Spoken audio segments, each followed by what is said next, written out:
Welcome back to another technical deep dive here in the debug zone.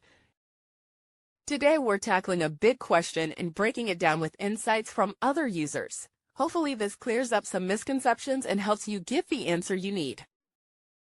So buckle up, stay a little curious, and let's jump right in.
And that's a wrap.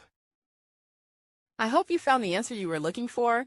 If you did, take a second to hit that subscribe button. It really helps out. And let me know in the comments which solution worked best for you. See you next time in the debug zone.